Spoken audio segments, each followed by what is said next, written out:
예, 반갑습니다. 안녕하세요. 예, 우리 홍익표 의원님 또 필리버스터 하신 모습 봤습니다. 예. 그 한 가지 좀 네. 말씀드릴 게 그 많은 분들이 이제 이 필리버스터라고 그냥 이해를 하시는데 예, 우리나라에서는 정확하게 얘기하면 무제한 토론입니다. 아, 예, 예, 예. 그러니까 미국의 필리버스터하고 우리나라 무제한 토론이 약간 제도의 취지나 그 방식이 좀 다른데요. 필리버스터는 말 그대로 미국에서는 이게 방해, 지연입니다. 네. 그래서 어떤 분들은 여기 올라가서 뭐 찬송가를 비롯해서 막 노래 부르는 분도 있고 성경책을 그냥 쭉 읽으시는 분도 있고 미국에서는. 예, 그러니까 시간을 이렇게 그 시체마로 시간을 때우는 방식이죠. 무조건 지연하기 위해서. 그러나 우리나라의 그 방식은 우리가 그냥 통상 미국하고 똑같이 필리버스터라고 하지만 이것은 무제한 토론입니다. 그러니까 다른 안건들은 시간과 토론자를 미리 정해놓고 제한된 그 숫자와 시간에 한정을 해서 토론을 하고 안건을 정하는 반면에 이 무제한 토론은 안건을 그 시간을 제한하지 않고, 그러니까 이게 그 무제한 토론을 신청하면 회기가 끝날 때까지 그 임시국회 회기가 끝날 때까지 할 수 있다. 그래서 여기에는 찬반 토론이 다 가능합니다. 원래 그렇게 하는 거고요. 그리고 저 지난번 저희가 2016년에 그럼 당시 새누리당은 왜 안 했냐라고 하는데 그때 해야 하냐 마냐를 내부에서 검토하다가 워낙 긴 시간을 해야 되는데 자기들까지 저 민주당을 도와줄 필요가 없다라고 해서 하지 않았고 2016년 4월 총선 끝나고 난 이후에 당시 새누리당 총선 백서에서 그때 일방적으로 민주당이 필리버스터 하도록 놔둔 것이 저 잘못됐다라는 총선 백서 내용도 있습니다. 예, 그러니까 무제한 토론 끝나고 난 안건은 예, 그 회기가 종료될 때까지 무제한 토론이 가지 않습니까? 예. 그러면 다음 회기가 시작되는 첫 본회의에서 예, 자동 상정돼서 표결을 하게 돼 있습니다. 예. 그래서 이게 뭐 쪼개기 국회 예, 그렇게 표현합니까? 그래서 일단은 이번에는 선거법을 그렇게 하고 네. 또 패스트 법안은 또 이제 이렇게 공수사법개혁 법안이 있습니다. 예, 예, 그래서 공수처 사법개혁 올려서 네, 또 만약에 무제한 토론을 하면은 하고 네. 그 끝나고 나서 다시 또 이렇게 예.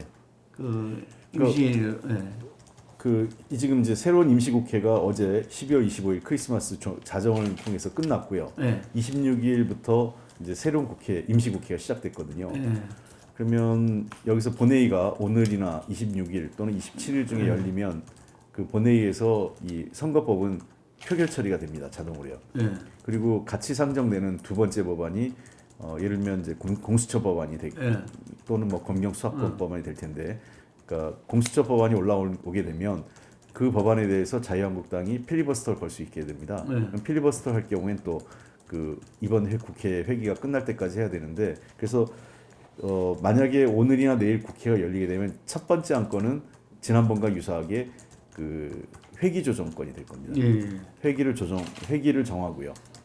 언제까지 회기한다. 예, 그리고 회기 조정이 되고 나면 바로 선거법 표결 처리하고 그 다음에 그 공수처법이 올라오게 되면 공수처법은 이제 또 자유한국당이 필리버스터를 걸게 되면 정해진 회기까지 필리버스터를 하고 종료되면 그 다음 회기가 시작됐을 때 그 본회의가 열리면 자동 상정되는 것입니다.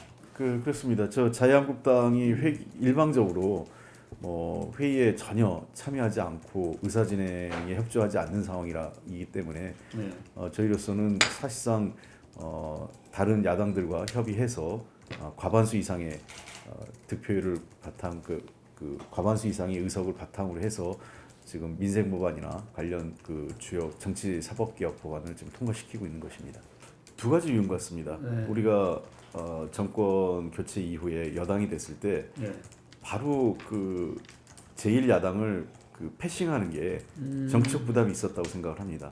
어쨌든 제1야당과 협조적으로 그 그러니까 전국을 운영하는 게 바람직하다라는 1차적 판단이 있었고요. 두 번째 요인은 야당의 재편이었습니다. 아시겠지만 지금 야당이 여러 차례 지금 이합 집산이 이루어졌지 않습니까? 바른미래당이 처음에는 우리가 정권 출범할 당시에는 자유한국당 이외에 바른정당, 그다음에 국민의당, 정의당 등이 존재했었죠. 그러다 그게 그 이합 집산이 계속 이루어졌습니다. 사실상 바른당은 쪼개져서 반 이상은 자유한국당으로 복귀했고 바른당 남은 바른당 의원과 국민의당 의원 일부가 또 합쳐져서 그 바른미래당을 만들게 됐고요.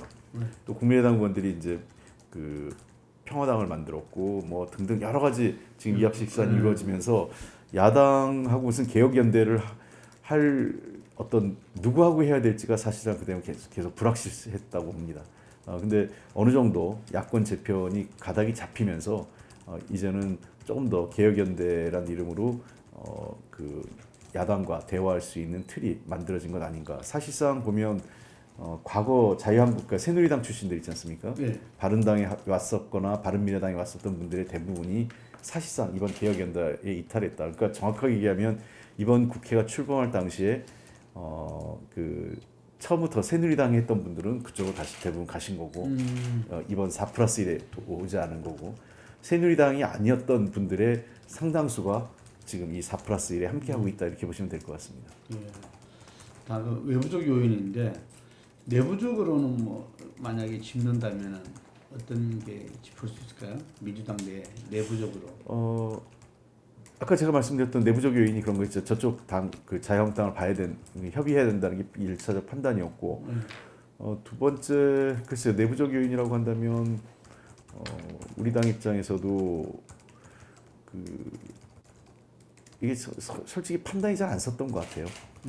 그 아까 그 이 첫 번째 답변과 지금 연관돼 있는데 개혁연대를 했을 때 어떤 득실, 그다음에 그 우리가 어떻게 그 가능할지 이런 구상들이 사실상 초보적으로 움직인 게 홍영표 원내대표 금년 그 3월 패스트트랙 법안 통과시키면서부터 시작된 거 아니겠습니까?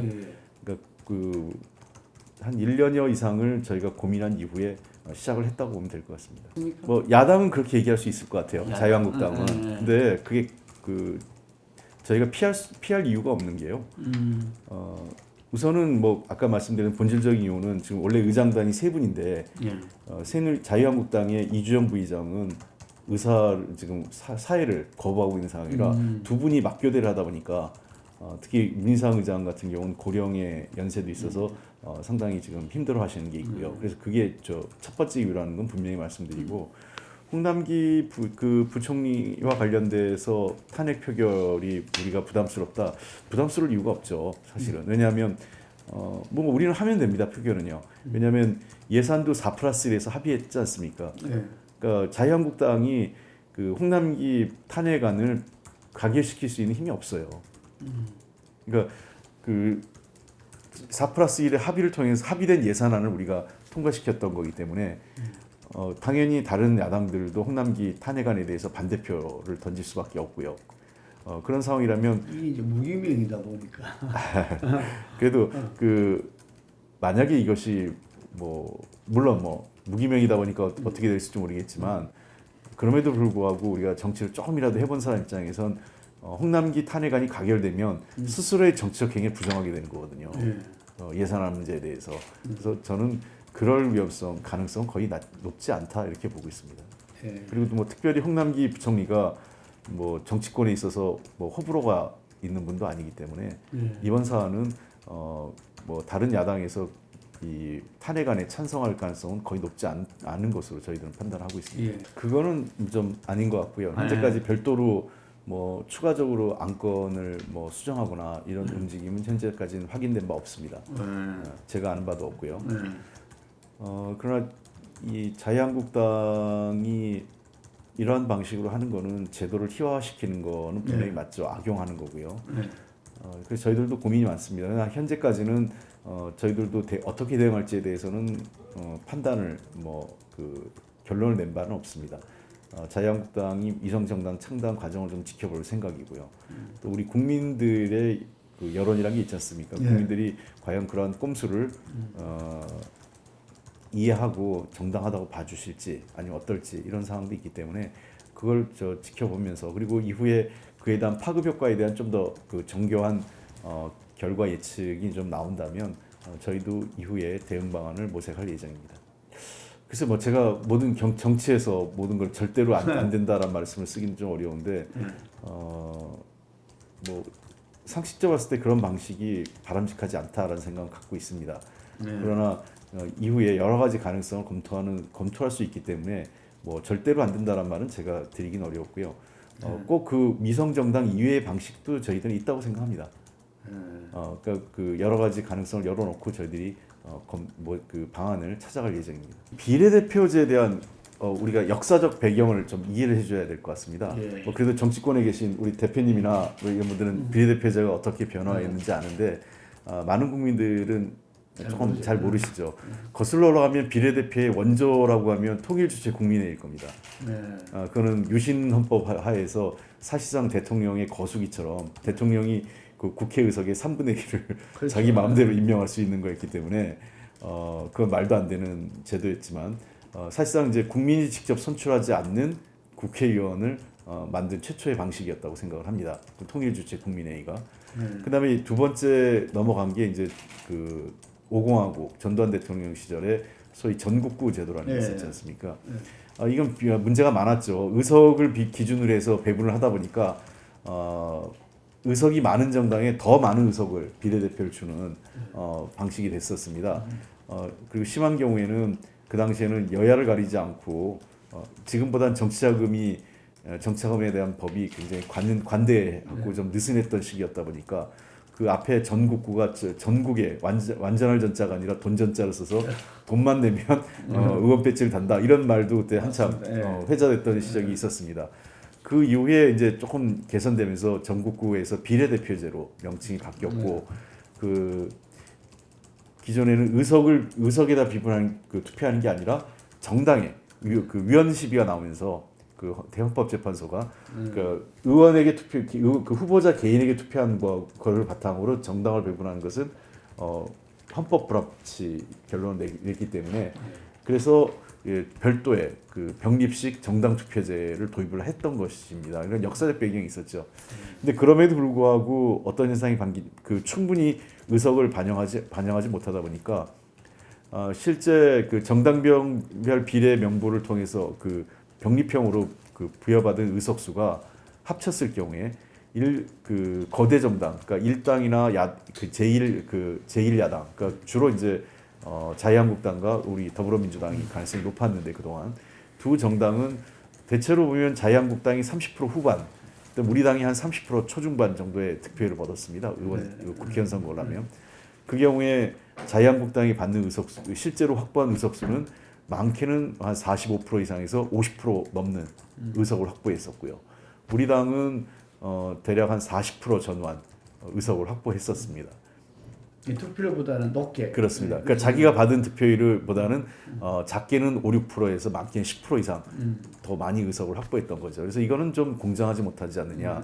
반면에 소수 정당 같은 경우 정의당이 대표적인데 그하고 이제 진보당이죠. 통합진보당도 있었고 그 진보 계열의 정당들은 자기가 받은 득표율이 거의 10%에 육박하는데 실제 의석은 뭐 3%도 안 되는 뭐 이런 형태다 보니까 이러한 그 비대칭이 장기화되면서 그 우리나라 대한민국 선거제도가 거대 양당에게만 너무 그 유리한 선거제도 아니냐 이걸 좀 바꾸자.